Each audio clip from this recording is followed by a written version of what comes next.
Hey, assalamu alaikum everyone. Some very exciting and amazing news, alhamdulillah. And let me start by saying, look, the fight is not over, far from over, but certainly a tremendous, strong victory for justice, for the American Muslim community, for civil rights, for human rights today. As you all know, that earlier in the week, a federal judge from Seattle ordered a temporary restraining order, basically completely putting a stay on the enforcement of Donald Trump's Muslim ban and refugee ban. The order was very clear and very strong, saying that we must maintain the status quo, that in fact the state of Washington, we know the state of Washington and the state of Minnesota through the Washington Attorney General, and that's what's so amazing about this, is it wasn't just the ACLU, it wasn't just the American Muslim community, it wasn't just CARE suing to challenge Donald Trump's Muslim ban, but in fact, at least 2 states, supported by over 100 tech companies, supported by over a dozen attorney generals from other states, filed a lawsuit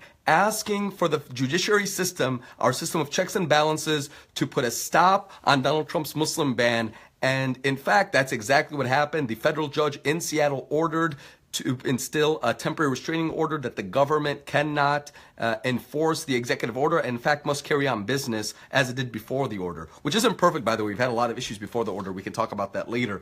But it was a tremendous victory and basically made it impossible for the federal government to enforce Donald Trump's Muslim ban executive orders that banned people coming from 7 Muslim majority countries and that banned refugees from coming in. So it put a complete hold on that. Donald Trump responds, crying like a baby online, attacking the judge online, calling him a so-called judge, disrespecting our judicial system. And then his Department of Justice files an appeal with the Ninth Circuit Court of Appeals, asking the Ninth Circuit Court of Appeals to stay the judge's order, to hold or cancel the judge's order, which stops the Muslim ban. And that was what this week's fight was about. This week's fight at the Ninth Circuit Court of Appeals was the Department of Justice against the state of Washington and the state of Minnesota. The Department of Justice was saying that the judge's order, which put a pause on the Ninth Circuit, on the federal court from Washington, basically, let me clarify that, sorry. Basically, the Department of Justice was saying that the order from the federal court, which put a stay and a temporary restraining order on the Muslim ban, should be overturned, and that the Muslim ban should be enforced immediately. The state of Washington and the state of Minnesota, represented by the state of Washington Attorney General, argued back, saying no, the temporary restraining order was proper and should remain in place, and the Muslim ban should not be enforced, and the government should carry on as it did earlier in January before the executive order was put in place. And we know in a 3-0 decision, 3-0, 2 democratically appointed, two federal judges appointed by Democrats, 1 federal judge appointed by Bush, a Republican. All 3 of them ruled in favor of maintaining the status quo, keeping the temporary restraining order in place, and not allowing the federal government to enforce the executive order. This is a tremendous victory. It happened after many people took to the streets, after many people protested, after many organizations challenged the executive order, and then ultimately 2 states filed a lawsuit to stop this executive order. Look, the fight isn't over. The litigation on the legality of the executive orders is going to continue. But while this litigation is going on, at least for the time being, and until a higher court, possibly the Supreme Court, hears this, in the meantime, the executive orders are put on hold. They cannot be enforced. And this is amazing news. So I actually have the order right here with me that was just published in the state of Washington versus Trump. And I'm going to read it with you all right now to go through it together. Here it says very clearly, on January 27th, the president signed the executive order here, which basically stopped refugees coming from 7 Muslim majority countries, here Iraq, Iran, Libya, Somalia, Sudan, Syria, and Yemen, citing his authority to stop people when he feels that it's in the country's best interest to do so. And basically, it also cites how they made a special exception in the ban on refugees, that when the person is a religious minority in the country of a nationality facing persecution and they happen to be a religious minority, there could be a special exception. So clearly here, the order made a special exemption for Christian refugees. So again, here's a summary of the facts, basically in the beginning of the order. And I already posted a link on my Facebook to talk about this. And I'm going to produce a high quality video that analyzes this in better detail in a little bit. But I do want to go through the order very quickly. The first thing was talking about whether the courts had jurisdiction.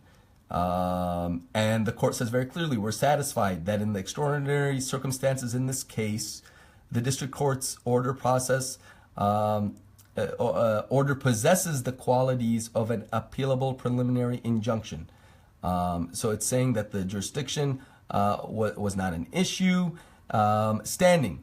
Here the government was saying that that the states did not have standing to sue.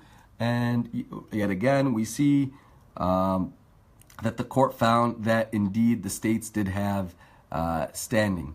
That they suffered a concrete and particularized injury. Let's go on. These are more technical issues which aren't of the greatest interest, but it's critical that the courts did indeed find that the states had standing to sue the government. Again, I just think it's amazing to find two states suing the federal government to defend the American Muslim community's rights. That's what's great about this country. That's what's great about America. And here they're saying that about the ability to review the executive order. They found that they had authority to review the executive order. There's a lot of legalese. Again, there's more technical issues involved. However, this is what I'm really interested in, the likelihood of success. The Fifth Amendment prohibits the government from depriving individuals of life, liberty, or property without due process of law. It continues. We're saying in the district court, the state argued that the executive order violates the procedural due process of law for visa holders, for green card holders. It continues, and what I'm going to do is I'm going to encourage everybody to take some time and read this on their own. I definitely wanted to share with everybody the news, the great news, where the government found that. Or the court found that there's a likelihood of success and likelihood of success on religious discrimination. And this is one of the key issues here. The First Amendment prohibits any law respecting the establishment of religion. And it continues. The state argues that the executive order violates the Establishment and Equal Protection Clause because it was intended to disfavor Muslims. In support of the argument, the states have offered evidence of numerous statements by the president about his intent to implement a so-called Muslim ban. You see that right here, as well as evidence they claim suggests that the executive order was intended to be that ban. Again, and we continue reading it.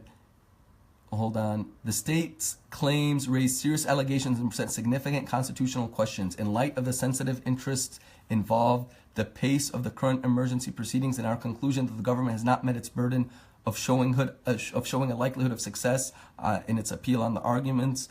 With respect to the due process claim, we reserve consideration. So it's saying that they're going to wait consideration of these claims, but again, finding that the states are still likely to proceed. It's a I don't want to bore everybody going through all the legalese, but I think it's tremendous a victory for the community. Here's what I want to end with, very important.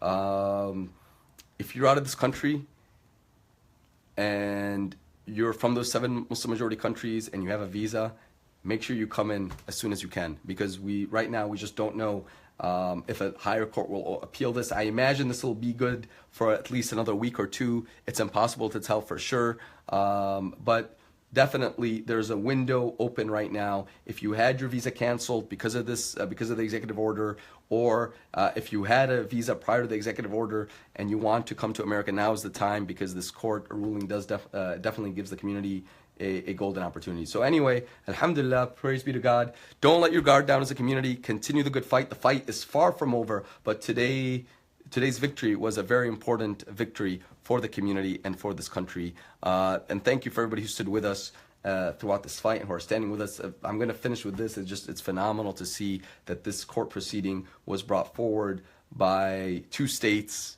to defend our rights, to challenge Trump's abuse of power, supported by attorney generals of about 16 states, supported by over 100 tech companies. Now is our time to rise in defending civil rights and justice for everyone. So stay vigilant. Don't let your guard down. The fight is far from over, but definitely find hope through today's success and keep up the good fight. Thank you all, and God bless you. Assalamu alaikum.